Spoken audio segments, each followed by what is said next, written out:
মুসলমান ভাইরা আমার বন্ধুরে, এবার টিচার ডাক দিয়ে বললেন, বেটা আরিফ চলো যাই তোমার বাড়িতে যাই। আরে বন্ধু, কেউ চলে গেলে চলে যেতে দিবেন, কারো যাওয়া দেখে কেউ না যাই, নিজের চিন্তা নিজে করবেন বন্ধু। কোরআনুল কারীম সবচেয়ে দামি কিতাব, এটা আমার আল্লাহ রাব্বুল আলামিনের বক্তব্য। নবী বলেছেন, খায়রুকুম মান তাআল্লামাল কুরআন ওয়া আল্লামা, তোমাদের মধ্যে ওই ব্যক্তি উত্তম ব্যক্তি যে ব্যক্তি নিজে কোরআনের জ্ঞান অর্জন করে এবং অপরকে কোরআনের ইলম শিক্ষা দেয়। বাজানো গভীর মনোযোগী হয়ে শোনা চাই, খুব খেয়াল করবেন বন্ধু। আলোচনার পয়েন্ট হারিয়ে ফেলবেন যদি এদিক সেদিক নজর করেন। ও বন্ধু, কোরআনুল কারীম বড় কিতাব। এই কোরআনুল কারীম নবীর দরবারে যেই ফেরেশতা নিয়ে আসছে, সেই ফেরেশতাও বড় ফেরেশতা, নাম তার জিবরাইল আমিন। আর যেই নবীর উপরে কোরআন নাজিল হয়েছে, ওই নবীজিও বড় নবী, নবীদের নবী। কথা বলেন ঠিক না বেঠিক? বাজান রে,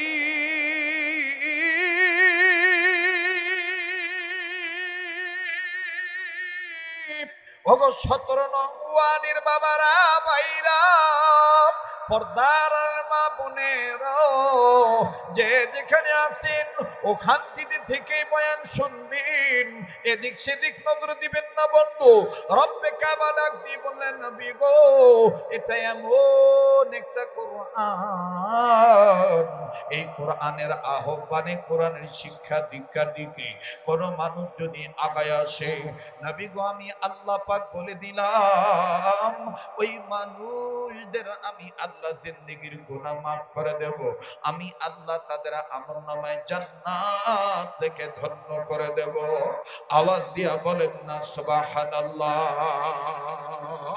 আমাদের মরণ যেন হয়, আমাদের কোরআনের পথে মরতে রাজি আছি না নাই? আমাদের মরণ যেন হয় আমাদের। আরে বন্ধু, গভীর মনোযোগী হয়ে শোনা চাই। রব্বে কাবা দিয়ে কোরআনুল কারীম দীর্ঘ 23 বছরের মাধ্যমে কমপ্লিট কোড অফ লাইফ, পূর্ণাঙ্গ জীবন ব্যবস্থা, 30 পারা কোরআন আল্লাহ তার হাবিবুর উপর নাজিল করলেন আমার আপনার জন্য গাইড বুক আকারে। এই কোরআন দেখেন কেমন দামি কোরআন বাজানো।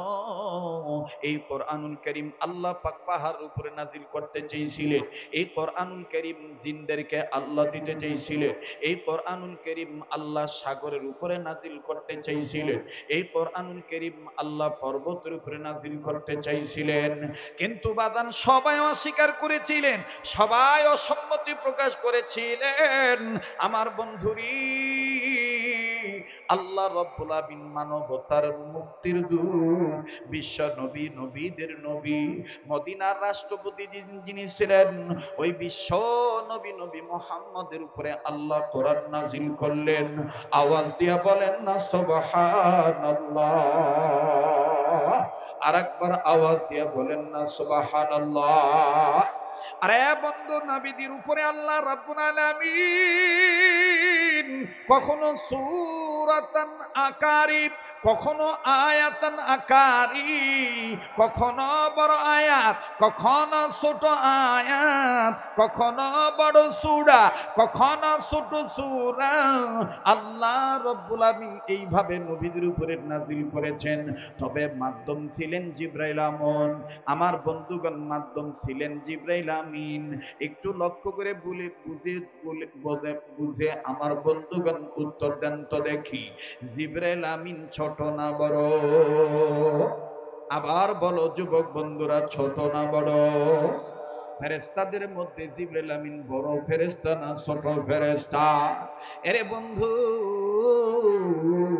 জিবরাইল আমিন একদিন বিশ্বনবী মুহাম্মদ সাল্লাল্লাহু আলাইহি সাল্লামকে, বাজান যদিও কথাটা একটু দুর্বল কথা, কিন্তু নবীদের প্রশংসা করণের লক্ষ্যে ওয়াজ করা জায়েজ আছে। আমার বন্ধুগণ, আমার ভাইরা, আরে বাবাজি, জিবরাইল আমিন আমার নবীকে, আমার আপনার নবী মুহাম্মদকে ডাক দিয়ে বলতেছেন, ওগো মুহাম্মদ রাসূল, আল্লাহর হাবিবুল্লাহ, আপনি বলেন তো দেখি, আপনি মুহাম্মদ বড় না আমি জিবরাইল বড়? নবী আমার ডাক দিয়ে বললেন, ভাই জিবরাইল, এই কথাটা আপাতত এই পর্যন্তই থাক। আমি আমার পক্ষ থেকে কোনো কথা নিজের পক্ষ থেকে বলতে পারি না। আমি যা বলবো আমার আল্লাহ পাকের কুদরতি ইশারার মাধ্যমে বলবো, আমার আল্লাহ পাকের হুকুম মোতাবেক বলবো। নবী কিন্তু নিজের থেকে কোনো কথা বানিয়ে বলতেন না। যা কিছু বলতেন, ইন হুয়া ইল্লা ওয়াহয়ুন ইউহা, আল্লাহ নবী যা বলতেন সবটাই ওহী ছিল। জোরে জোরে কোন সুবহানাল্লাহ। এবার বন্ধুরে জিবরাইল বলেন, নবীজি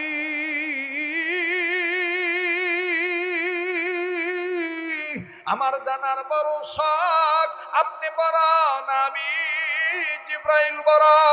নবী বললেন, ভাই জিবরাইল, আজ আমি তোমায় বলছি না, আল্লাহ পাক যদি আমাকে বাঁচায় রাখে, একদিন আমি তোমার কাছে কথাটার উত্তর দিয়ে দেব। ও বাজান, লম্বা করার কোনো সুযোগ নেই, অন্য আরেক দিনের ঘটনা। তবে মনে রাখবেন, ভুলে যাবেন না, ওই খ্রিস্টান টিচারটি মুসলিম বাচ্চাকে নিয়ে, মুসলিম স্টুডেন্টকে নিয়ে আমার বন্ধুগণ চলে যাচ্ছেন মুসলিম পারিবারিকের ঘরে, মুসলমানদের ঘরে। দেখেন বন্ধু, একজন ডক্টরের ডিগ্রিধারী লোক কেমন করে খ্রিস্টান মাস্টার মুসলমান হয়ে যায়। সাহাবী কি জিনিস, এই কথাটা শোনার পর দেখেন তিনি কেমনে কান্নাকাটি করে। মেহরবানি করে কেউ কারু দাওয়া দেখে না যেই বন্ধু, কেউ যদি চলে যায় আল্লাহর জন্য তাকে রাস্তা ছেড়ে দিবেন। সবার কপালে এই বয়ান আমার বন্ধুগণ ভালো লাগবে না, সবাই আলোচনা বুঝবে না। আমি শুধু বুঝাইতে চাই, কোরআনুল কারীম যে কত দামের কিতাব, এই কথাটা বোঝানোর জন্যই বাজান একটু লম্বা হয়ে যাচ্ছে। কষ্ট হচ্ছে নাকি আপনাদের? বলেন চলবে কি চলবে না? কারা কারা হকের পক্ষে আছে না আওয়াজ দিয়ে বলেন তো দেখি আল্লাহু আকবার। আবার বলেন আল্লাহু আকবার। আরে বন্ধু, আমি বলছি খ্রিস্টান টিচারের ঘটনা। সাহাবী কারে বলে, সাহাবী কোন জিনিস আমি বলবো, কিন্তু বাজান একটু ধৈর্য ধরেন বন্ধু। এবার আপনার আগে জেনে নেন, কোরআন যেমন বড়, মুসলিম জাতি হিসেবে আমরা যেমন শ্রেষ্ঠ জাতি, জাতিতে বড় জাতি, ধর্ম যেমন আমাদের শ্রেষ্ঠ ধর্ম ইসলাম ধর্ম, বড় ধর্ম। আল্লাহু আকবার। নবী আমার আপনার নবী বিশ্ব নবী, বড় নবী। ও বন্ধু দেখেন, জিব্রাইল বড় না নবী মুহাম্মদ বড়? জিব্রাইল কিন্তু সেই প্রতীক্ষায় রয়ে গেছে। আমি জানতে চাই, নবী মুহাম্মদ বড় না আমি জিব্রাইল বড়? বাজান রে, ভিন্ন একদিন অন্য প্রসঙ্গের ঘটনা। আল্লাহু আকবার। হযরতে ফাতেমাতুজ জোহরা বাবা মুহাম্মদের কাছে আসতেছে, এদিক দিয়া জিবরাইল আমিন আল্লাহর দরবার থেকে ওহী নিয়া নবীর কাছে আসতেছেন। ওরে বন্ধু, জিবরাইল আমিন আল্লাহর হুকুমে নবীর ঘরে ঢুকে গিয়েছে। ফাতেমা এখনো নবীর রুমে ঢুকেন নাই, অর্থাৎ কন্যা সন্তান বাবা মুহাম্মদের রুমে এখনো ঢুকেন নাই। রুমে ঢুকার আগে হযরতে ফাতেমাতুজ জোহরা বাবা মুহাম্মদের ঘরের দরজার তাবুর দরজার পর্দার দিকে লক্ষ্য রাখলেন। বলবেন হুজুর, পর্দার দিকে কেন তাকাইলেন? আমার ভাইরা, উম্মুল মুমিনিন খাদিজাতুল কুবরা রাদিয়াল্লাহু তাআলা আনহা তিনি ইন্তেকালের সময় বলেছেন, ওগো আমার প্রিয় ফাতিমা, আমি মৃত্যুর সময় তোমাকে কিছু কথা বলে দিয়ে যে তোমার বাবা সম্বন্ধে বলি। তোমার বাবা মুহাম্মদ অন্য মানুষদের মতো নয়, তোমার বাবা মুহাম্মদ একটু ভিন্ন প্রকৃতির মানুষ। বলে মা গো, কেমন ভিন্ন প্রকৃতির মানুষ? বলে তোমার বাবা মুহাম্মদের ঘরে ঢোকার আগে তোমার বাবার ঘরে ঢুকবা না। যদি তুমি এই নিদর্শনগুলি পাও, যদি তুমি এই আলামতগুলো পাও, তোমার বাবার রুমে তুমি ঢুকবা না। ফাতেমা ডাক দিয়ে বলতেছেন, মা গো, সেই আলামতগুলো কি, নিদর্শনগুলো কি? ডেকে ডেকে বলতেছেন, ফাতেমা রে, নাম্বার এক, যদি তুমি তোমার বাবার রুমে ঢোকার আগে নজর করে দেখতে পাও তোমার বাবা মুহাম্মদের শরীর মুবারক থেকে অসংখ্য অগণিত ভিন্নভাবে অস্বাভাবিকভাবে ঘাম বেরোচ্ছে, পাসিনা বের হচ্ছে, ঘাম মুবারক বের হচ্ছে, তাইলে তুমি বুঝে নিও ফাতেমা, তোমার বাবা স্বাভাবিক নাই। তোমার বাবার কাছে আল্লাহর ফেরেশতা জিবরাইল ওহী নিয়ে চলে এসেছে। ডেকে ডেকে বলে, মাগো, দ্বিতীয় আর কোন আলামত আসেনি? খাদিজাতুল কুবরা রাদিয়াল্লাহু তাআলা আনহা ডেকে ডেকে বললেন, ফাতেমা রে, দ্বিতীয় আর একটা আলামত হইল, যদি তোমার বাবার রুমে ঢোকার আগে যদি তোমার বাবার চেহারার দিকে তাকিয়ে দেখো, তোমার বাবা এক কম্বলের জায়গায় অতিরিক্ত কম্বল গায়ে দিয়া অন্যান্য মোটা কাপড় পেঁচাইয়া তোমার বাবা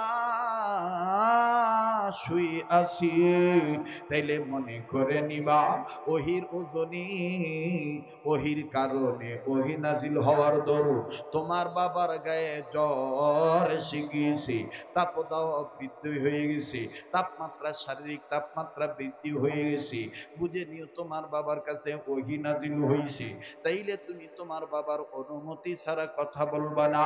ডেকে বললেন, মা গো, আর কোন নিদর্শন আসেনি?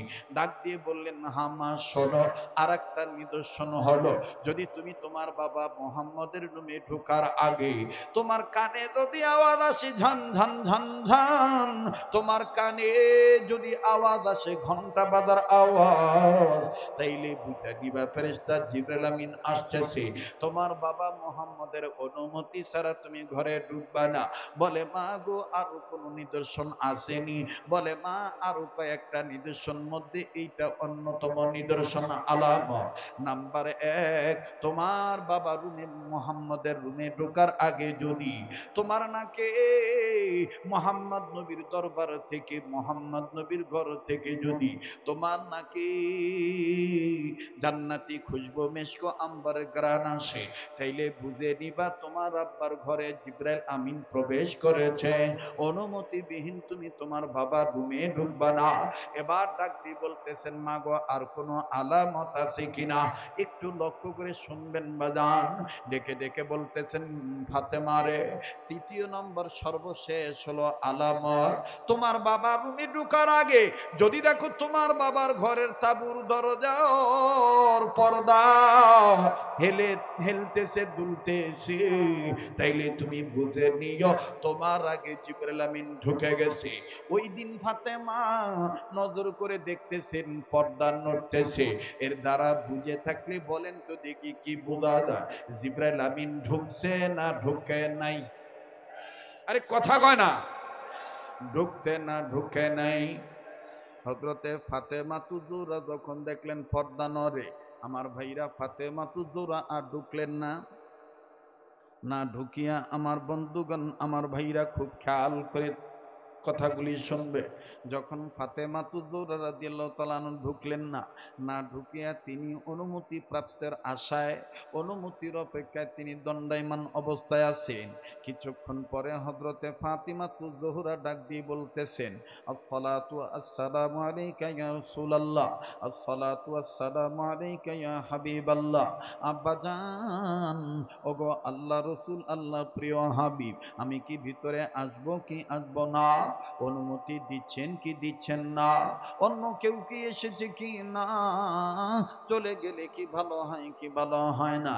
আমার ভাইরা তিনবার জিজ্ঞেস করলেন, আল্লাহ রসুল চতুর্থবার জবাব দিয়ে বলতেছেন, ওগো আমার মা ফাতেমা, শুনিয়া লও, শুনিয়া লও, তুমি আসতে পারো, চলে যেতে হবে না। মা গো, তোমায় অনুমতি দিচ্ছি ঢুকতে, তবে শুনিয়া লও গো মা, অন্য কেউ তোমার বাবার রুমে ঢুকে নাই, তোমার ছোট চাচা জিবরাইল আমিন ঢুকে বসে আছে। আরো আস্তে কোন সুবহানাল্লাহ।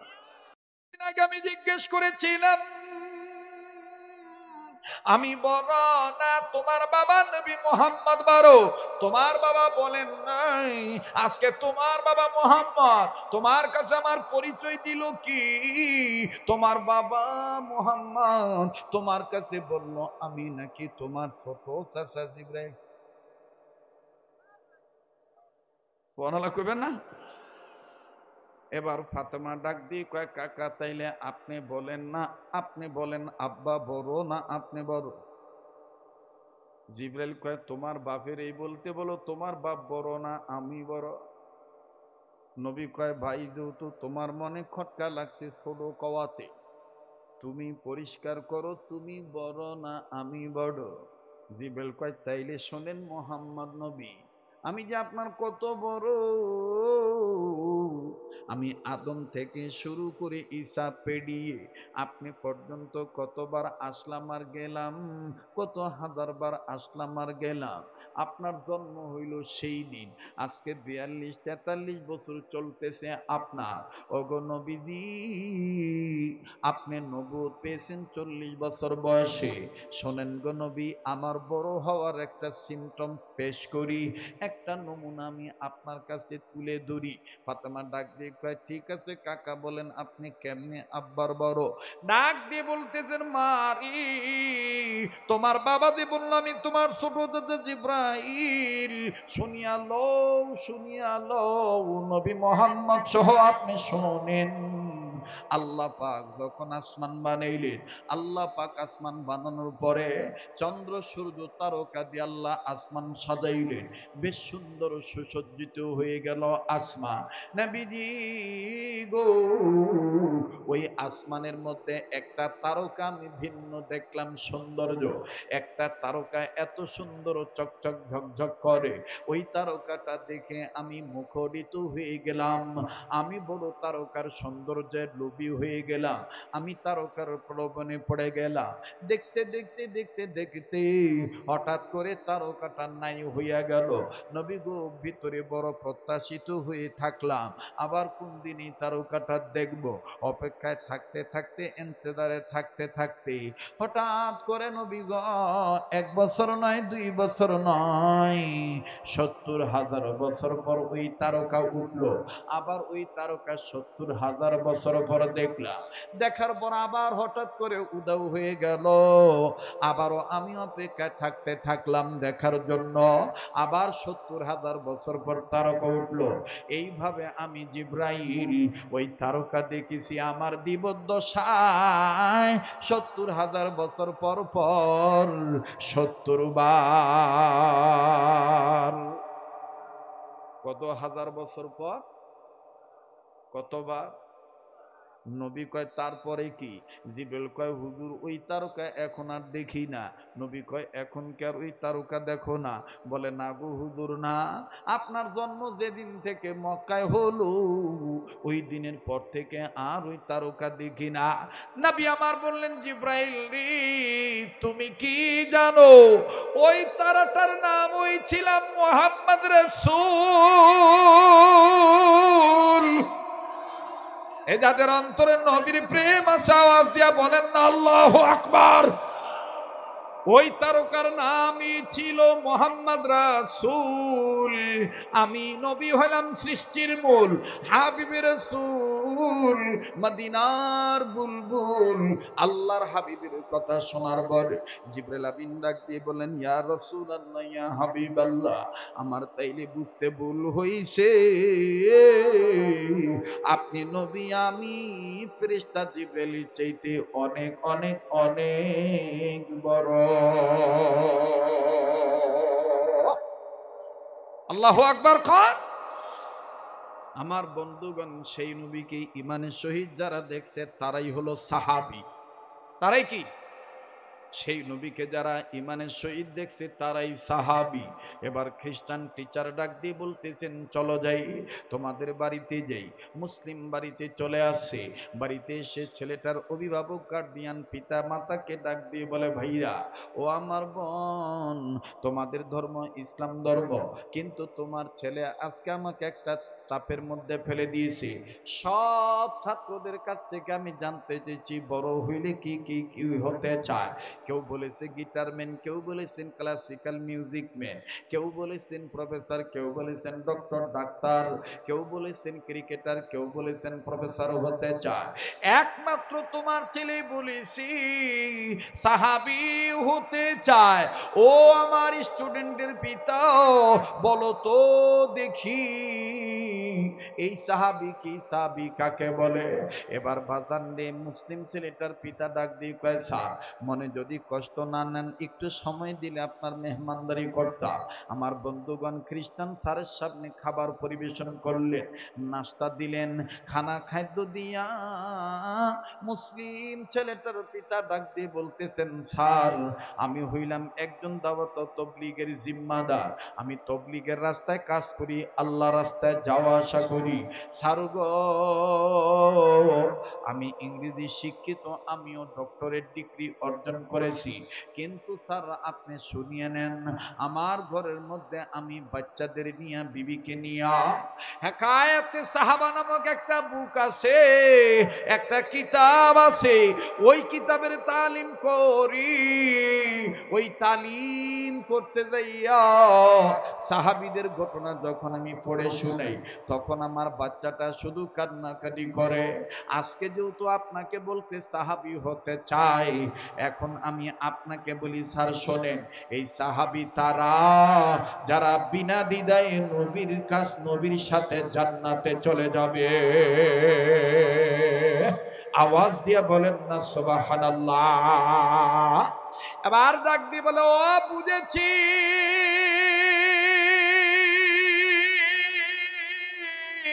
নবীজির সহচর যারা ছিলেন, নবীজির সহবত প্রাপ্ত যারা ছিলেন তারাই হলো সাহাবী। তবে আমার জানার অর্থ হইল তোমার ছেলেটা কোন সাহাবী হতে চায়? আমার বন্ধুগণ বাবা এবার ডাক দিয়ে বলতেছেন, বেটা তুমি কোন সাহাবী হতে চাও একটু নামটা তোমার টিচারকে জানায় দাও। ছেলেটা ডাক দিয়ে বললেন, স্যার আমি সাহাবী হতে চাই, হযরতে হানজালার মতন সাহাবী হতে চাই। বলে হানজালা মানে? ডাক দিয়ে বলে, স্যার আমার বাবার তালিম থেকে শুনেছি জেনেছি এই হাকায়াতে সাহাবা কিতাবের মধ্যে আছে আল্লাহর নবীর একজন সাহাবী নাপাক ছিলেন, নাপাক অবস্থায় আল্লাহ রাস্তায় জীবন দিয়া শহীদ হয়ে গেছেন নবীর প্রেমে, ইমানের সহিত জীবন দিয়া শহীদ হয়ে গেছে। আমার আল্লাহ তারে আসমানে উঠাইয়া জান্নাতের পানি দিয়া গোসল করাইয়া নবীর কাছে পাঠাইছে। এজন্য আমি আল্লাহর প্রেমে নবীর প্রেমে সাহাবী হানজালার মতন সাহাবী হতে চাই। বাইরে আমার আমি এখানে 1 মিনিট একটা কথা বলে দিই, আল্লাহ পাক যদি বাঁচা রাখেন ইনশাআল্লাহ আগামী মার্চের 1 তারিখ আমি চলে যাব সোনার মদিনায়। দীর্ঘ 45 দিনের মতন মদিনায় থাকবো। এর মধ্যে 3 দিন আমি আবার মক্কায় আসবো উমরা করার জন্য। বাজানো এটা আমার আল্লাহর বড় দয়া, আল্লাহ ওলাদের বড় দোয়া, আপনাদের ভালোবাসা। আল্লাহ পাক আমাকে রমজান মাসে, গোটা রমজান মাসে সোনার মদিনায় থাকার একটা ব্যবস্থা করে দিয়েছেন। কথা দিলাম বন্ধু আমি আপনাদেরকে ভুলবো না। রমজান মাসে মদিনার রওজা পাকে, রাসূলুল্লাহর রওজা পাকে আমি আপনাদের হইয়া আপনাদের পক্ষ থেকে সালাম পৌঁছায় দেব ইনশাআল্লাহ। আপনারা একটা ওয়াদা দিতে পারবেন নি? ইফতার করার সময় আমার জন্য দোয়া করবেন। ইফতারির আগে দোয়া কবুল হয়, ওই সময় পাগলের জন্য দোয়া করবেন তো ইনশাআল্লাহ। বাজান কেন আমি ফাকতালে মদিনার ঘটনাটা আনলাম, মদিনায় থাকার কথা কেন বলছি? ওই হানজালার কবর আছে মদিনায়, উহুদ পাহাড় বরাবর মদিনায় আছে। হানজালার পাশে শহীদ আছেন বীর আমির হামজা রাদিয়াল্লাহু তাআলা আনহা, বীর আমির হামজা রাদিয়াল্লাহু তাআলা আনহু। আমার বন্ধুগণ এই দুইজন সাহাবীর কবর মাকবারা একসাথে। আমার বন্ধুগণ চ্যালেঞ্জ করে বলে দিতেছি বাজান, জীবনভর খালি হানজালার ওয়াজ শুনেছেন, কিন্তু হানজালার কবরের কাছে অনেকেই যাইয়া এখনো পর্যন্ত যারা উমরা করে, হজ করে, আমার বন্ধুগণ তারা জান্নাতের গ্রাণ বাস্তবে মনে হয় এখনো পায় নাই। আল্লাহর বড় দয়া, কিতাবের মধ্যে যেদিন দেখেছি হানজালার কবর থেকে এখনো জান্নাতের ডাইরেক্ট গ্রাণ পাওয়া যায়, ওই দিন আমি মদিনার একজন শেখকে ডাক দিয়ে বললাম, হুজুর হযরত জি হানজালার লাশ থেকে নাকি, হানজালার কবর থেকে এখনো কি জান্নাতের গ্রাণ পাওয়া যায়? কোন সময় পাইলে পামো, একটু গেলে পাবো বলেন তো দেখি। বাজান রে, গভীর মনোযোগী হয়ে শোনা চাই। বাংলাদেশের একজন প্রসিদ্ধ বক্তা ছিলেন মরহুম মাওলানা আবুল খায়ের বিক্রমপুরী রহমাতুল্লাহি আলাইহি। ওনার সুযোগ্য সাহেবজাদা কয়েকটা সন্তানের মধ্যে অন্যতম একজন সন্তান মাওলানা মুফতি হারুনুর রশিদ বিক্রমপুরী দাওয়াত বারাকাতুল্লাহ আলিয়া। তিনি এখনো মদিনার বাসিন্দা, তিনি এখনো মদিনায় থাকেন। আমার ভাইরা, হারুনুর রশিদ বিক্রমপুরী ভাই আমার ডাক দিয়ে বলতেছেন, মিয়া ভাই আপনি জান্নাতের গ্রাণ নিজে নিতে চান? নাক দিয়ে হাত টাটকা অবশ্যই বাস্তবে নিতে চাই। হারুনুর রশিদ ডাক দিয়ে বলতেছেন, মিয়া ভাই মনে যদি কিছু না নেন, দিনের বেলায় গেলে গ্রাণটা পাবেন না। বললাম তাইলে ইফতার করার পরে যাব, বলে তাও পাবেন না। বললাম তারাবি শেষ করলে যাব, বলে তাও পাবেন না। আমি বললাম তাইলে কখন পাবো? বলবো না বাদ দেব? হ্যাঁ, কষ্ট হইতেছে, চলবে কি চলবে না? আমি বললাম থামেন থামেন, আমি আমার লাইনে আছি। মুসলমান ভাইরা আমার, বন্ধুগণ খুব খেয়াল করে কথাগুলি শোনা চাই। হযরতে সাহাবী হানজালা রাদিয়াল্লাহু তাআলা আনহুর কবর থেকে জান্নাতের গ্রাণ পাওয়া যায়। আল্লাহি বিল্লাহি তাল্লাহি, আল্লাহর কসম উকসিম বিল্লাহ, যারা হজ করেন, উমরা করেন, মুআল্লিমদের কাছে গেলে কখনো বলবেন মদিনায় যাইয়া, হুজুর শরীয়তপুরীর মুখ থেকে ওয়াজে শুনেছি, নিজের কানে শুনেছি, গাজীপুরের জমিনে হুজুর ওয়াজ করতে যায় বলছে সাহাবী হানজালার কবর থেকে নাকি এখনো জান্নাতের খুশবু পাওয়া যায়। হুজুর গো, এই গ্রানটা নিয়ে তারপরে বাংলাদেশে যাব। ওরে বন্ধু, অনেক মুআল্লিম, অনেক হুজুরই জানেন না, ইল্লা মাশাআল্লাহ অনেক বুজুর্গ উলামায়ে কেরামরা জানেন। এবার ডাক দিয়ে বললাম, আসর নামাজের পর গেলে হবে না? বলে তাও হবে না। ইফতার করার পর গেলে হবে? বলে না, তাও হবে না। বললাম তারাবির পরে গেলে পাবো? বলে না, তাও পাবেন না। তাইলে কখন যাব বলেন না মিয়া ভাই? এবার আপনি বলেন তো দেখি, আপনি পাইছেন কিনা? হারুন রশিদ ভাই বলে, মিয়া ভাই কি বলবো, ওই জান্নাতের গ্রাণ পাওয়ার লোভেই তো আমি মদিনায় থাকি। আমি বললাম বলেন কি? তাইলে বলেন কখন পাওয়া যাবে? বলে আরো কেউ যাইতে চাইলে আমার সাথে যায়েন, সময়টা হলো তাহাজ্জুদের নামাজের আগে, গভীর রজনীতে 12টা 1টার দিকে যাইতে হবে। থাকবে কতক্ষণ? ডেকে ডেকে বলতেছেন থাকবে সাহারির টাইম শেষ হওয়ার আগ পর্যন্ত, তাহাজ্জুদের ওয়াক্ত পর্যন্ত শেষ হওয়ার আগ পর্যন্তই গ্রাণ পাওয়া যায়। ডাক দিয়ে বলে, মিয়া ভাই কপাল যদি ভালো হইয়া যায়, শুধু গ্রাণই পাবেন না, জিন্নাতেরা মানুষের রূপ নিয়া জান্নাতি হাদিয়া দিবে। আমি ডাক দিয়ে বললাম, কি বলেন ভাই সব? বলে ওয়াল্লাহি ওয়াল্লাহি, জিনের আদম সন্তানের সাথে মানুষদের সাথে হানজালার কবর জিয়ারত করে। অবাদান বড় লোক ঢুকে গেল, আমি গ্রানটা নেব, আমার বন্ধুগণ একটু হাদিয়া গ্রহণ করব। এবার যখন ঠিক ঠিক মোতাবেক আমরা 12 জন ব্যক্তি ছিলাম, বাংলাদেশের বিশিষ্ট ব্যবসায়ীরাও ছিল, প্রসিদ্ধ শাইখুল হাদিস ওলামা হযরতগণও ছিলেন। ঠিক যখন বাজান আমরা রেডি হইতেছি, ইন্ডিমিন টাইম বিক্রমপুরী হুজুর আইসা ডাক দিয়ে বলে, মিয়া ভাই সাবধান সাবধান, আতর লাগাইতে পারবেন না, গ্রানযুক্ত সাবান দিয়ে গোসল করতে পারবেন না, একদম নরমাল হয়ে যাইতে হবে, কোনো সুগন্ধি যেন আপনার গায়ে না থাকে, তাইলে কিন্তু আর আপনি গ্রান পাবেন না। আমার বন্ধুগণ নরমাল হয়ে একেবারে নরমাল ভাবে যখন গ্রান মুক্ত ভাবে যাওয়া শুরু করলাম, আল্লাহর কসম করে বলি রে বন্ধু, এটা কোন হানজালারি দেখেন, তারপরে কি হলো আমি বলছি। মুসলমান ভাইরা রে আমার, এটা ওই হানজালা ফরজ গোসল করার জন্য পানির কাছে গিয়েছিল। ইন দি মিন টাইম কানে আওয়াজ পাইছে, কে জানি বলে কুতিলা মুহাম্মাদ, নবী মুহাম্মদ জগতে নাই, কাফেররা তারে মাইরা ফলাইছে। সাহাবী হামজালা মুখে পানি নিয়েছিলেন কুলি করার জন্য, পানি মুখ থেকে ফেলে দিলেন। নাপাক শরীর লইয়া দৌড়ে দৌড়াইয়া বিবির কাছে আইসা ডাক দিয়ে বলেন, বিবিরে তরবারি দি আমি যুদ্ধের ময়দানে যাব। স্ত্রী ডাক দিয়ে বলেন, স্বামী গো আপনি তো নাপাক, আপনার উপর তো গোসল ফরজ হয়ে গেছি। হানজালা কান্দার ডাক দিয়ে বললেন, বিবিরে আমি কার জন্য গোসল করব? তুমি কি শোনো নাই আমার নবী মুহাম্মদকে কাফেররা মাইরা ফলাইছে। যেই দুনিয়ায় নবী নাই এই দুনিয়া আমি আর থাকবো না, হয় কাফেরদেরকে মারবো নতুবা নবীর প্রেমে জীবন দিয়া নবীর সাথে জান্নাতে যাব।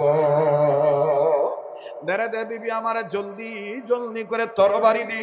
সাহাবী হামজালা ডাক দিয়ে যখন বললেন, বিবি তরবারি দে, স্ত্রী ঘরে ঢুকিয়া আমার বন্ধুগণ আমার ভাইরা তরবারি দিয়ে দিলেন। আবার সাহাবী হামজালা তরবারি লইয়া তরবারি কুশমুক্ত করে ডাক দিয়ে বললেন, বিবি রে বিদায় দিয়ে বেঁচে থাকলে দেখা হবে দুনিয়ায়, আর না হয় দেখা হবে কিয়ামতের ময়দানে। আমার ভাইরা সাহাবী হামজালা নবীর প্রেমের প্রেমিক হইয়া নাপাক শরীর লইয়া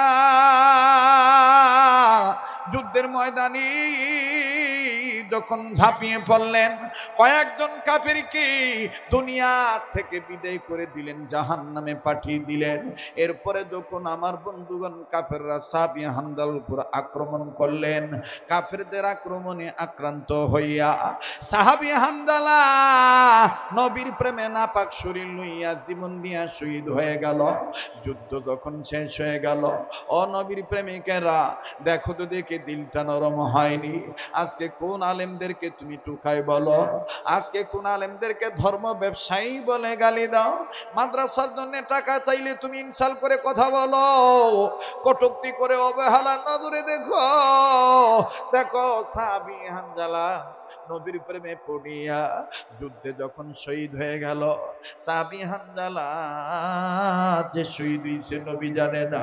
এবার আল্লাহর নবী মুহাম্মদ সাল্লাল্লাহু আলাইহি সাল্লাম সাহাবীদেরকে ডাক দিয়ে বললেন, সাহাবীরা রে ধর্মকে প্রতিষ্ঠিত করার জন্য নবীর প্রেমে প্রেমিক হইয়া ইসলামের জন্য আল্লাহর জন্য আল্লাহর একত্ববাদ কায়েম করার জন্য তৌহিদের ঝান্ডা হাতে নিয়া তৌহিদের নিশান উড়াইতে যাইয়া যারা জীবন দিয়া শহীদ হইছে আমি নবী বলে দিলাম তাদেরকে বিনা গোসলে কবর দিয়ে দাও, তাদেরকে গোসল করানো লাগবে না।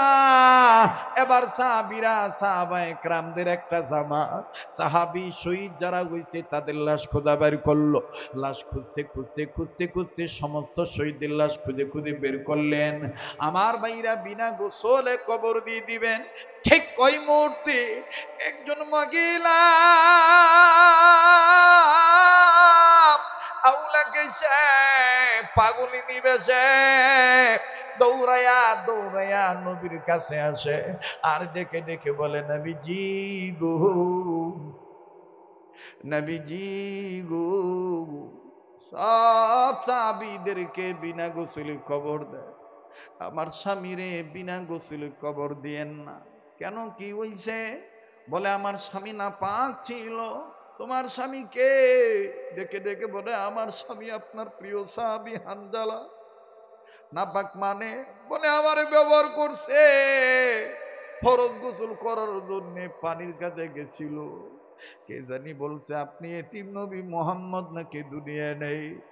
আবার স্বামী হানজালা গোসল না কইরা নাপাক শরীর লইয়া আমার কাছ থেকে তরবারি লইয়া আপনার প্রেমে জীবন দিয়া শহীদ হয়ে গেছে।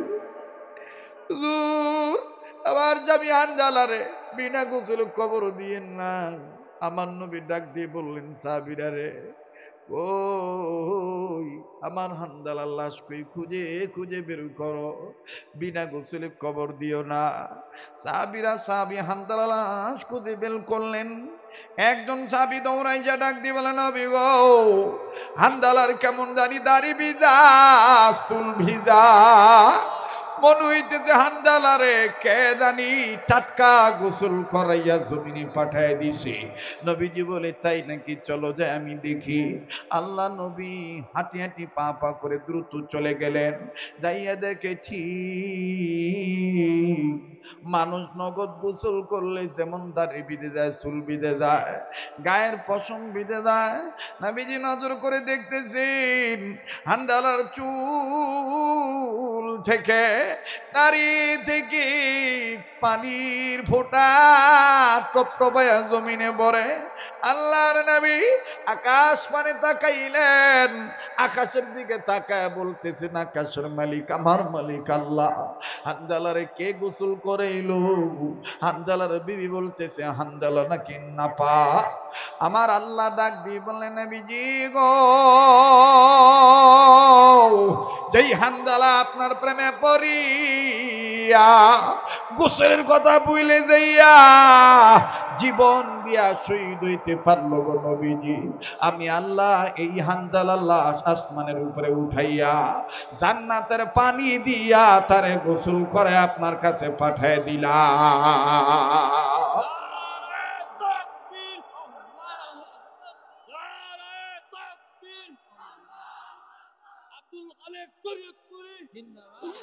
মুসলমান ভাইরা আমার, ঠিক ওই সময় একজন সাহাবী নবীকে বলেছিলেন, ইয়া রাসূলুল্লাহ, আল্লাহ যদি জান্নাতের পানি দিয়ে হানজালারে গোসল করে পাঠায় দিয়ে থাকে, তাইলে তুই জান্নাতের গ্রান কিয়ামত পর্যন্ত তার গায়ে লেগে থাকবে।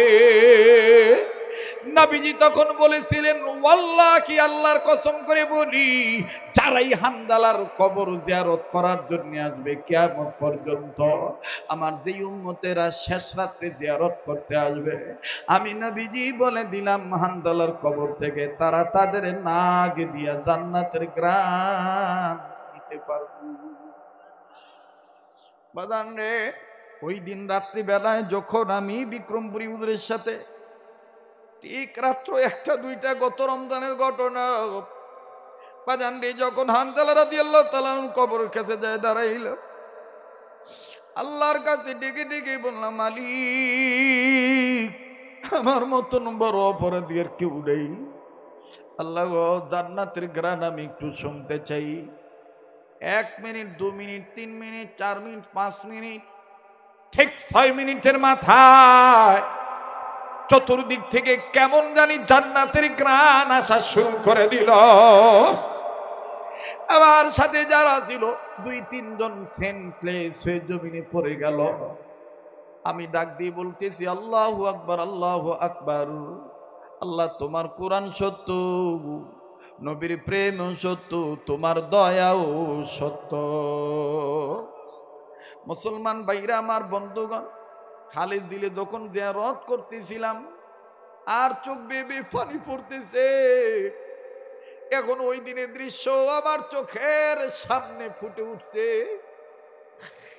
আর বন্ধুরি, এই বয়ান সবার ভালো লাগবে না, সবার চোখের পানি পড়তে পারে না, তবে আমার দিল বলে, রে আজকের মাহফিল দোয়া কবুল হয়ে যাবে। এখানে কেমন জানি আল্লাহ ওয়ালাদের গান পাওয়া যাইতেছে। এরে দোকানদার, বাড়িওয়ালা, গাড়িওয়ালা, প্লিজ, জীবনের শেষ বয়ান মনে করে বয়ান করছি। কার পিছনে জানি মালাকুল মউত দাঁড়ায় রইছে, কার জন্য জানি রে জংলার বাস রেডি হয়ে গেছি। যখন আমি আমার বন্ধুগণ জিয়ারত করতেছিলাম, দোয়া করতেছিলাম, মোনাজাত যখন শেষ হয়ে গেল, আল্লাহর কসম করে বলি, 2 সাইড থেকে 2টা বাচ্চা, একটা মেয়ে আর একটা ছেলে, আমার কান্না দেখে আমার ডাক দিয়ে বলে, হাজি হাদিয়া লে লো। বিক্রমপুরী ভাই আমার চোখের ইশারা দিয়ে বলে, এটাই সেই জিন্নাতদের হাদিয়া। আমি বললাম, এটা কি খুলতে পারবো? বলে, না না, রুমে দিয়ে খুলবেন, এইটারে কদর করবেন।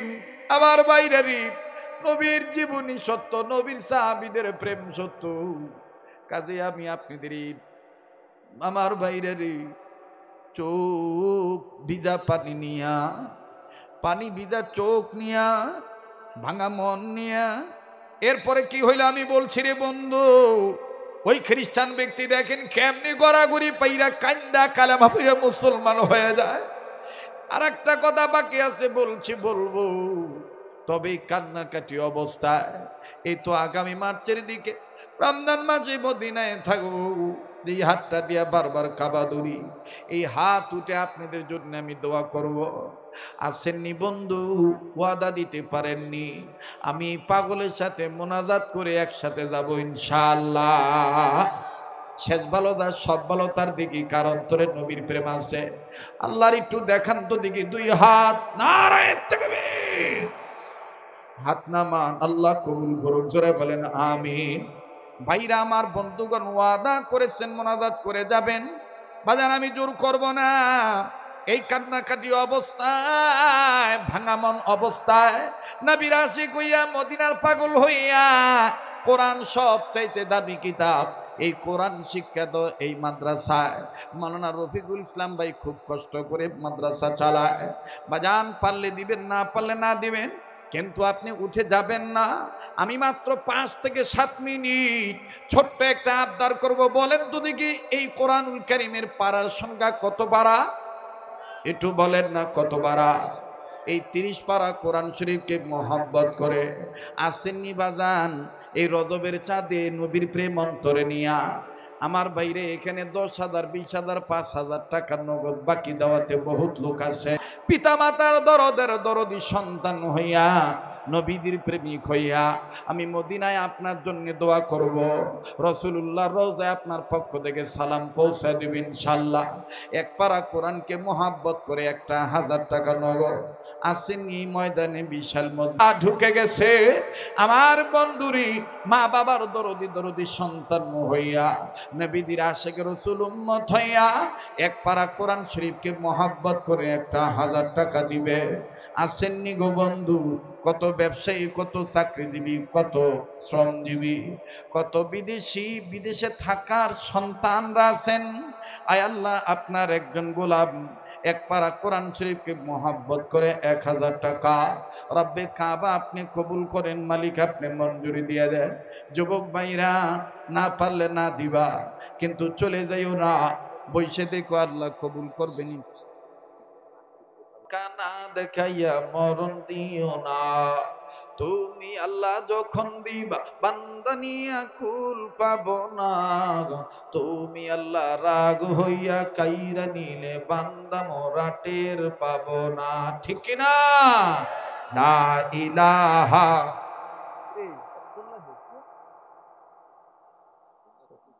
হ্যাঁ, দেই দেই, কমপ্লিট হয়েছে, কমপ্লিট না 2-100 বেশি। ও মাশাআল্লাহ, আরে বাবা, মাশাআল্লাহ। এই 19,100 হইছে আমার হাতে, 19,100। মারহাবা কোন, মাশাআল্লাহ বলেন, আলহামদুলিল্লাহ বলেন। আচ্ছা, 30 পারা হইতে আর কত লাগে রে? দিনের পথে চলতে গিয়ে মুমিন,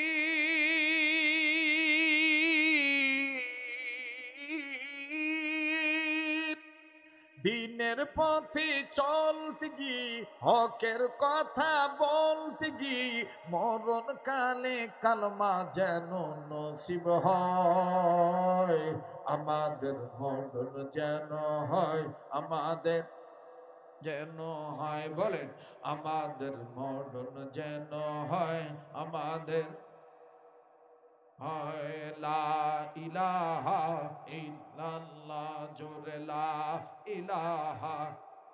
আয় রুমাল আলারা, আয় তাড়াতাড়ি আয়, নরবারি পারস না, তাড়াতাড়ি আয়। এই ডাইন সাইডে হুজুরের কাছে দেশে দেই, হুজুরের ডান সাইডে দেই, মিল করে দেন।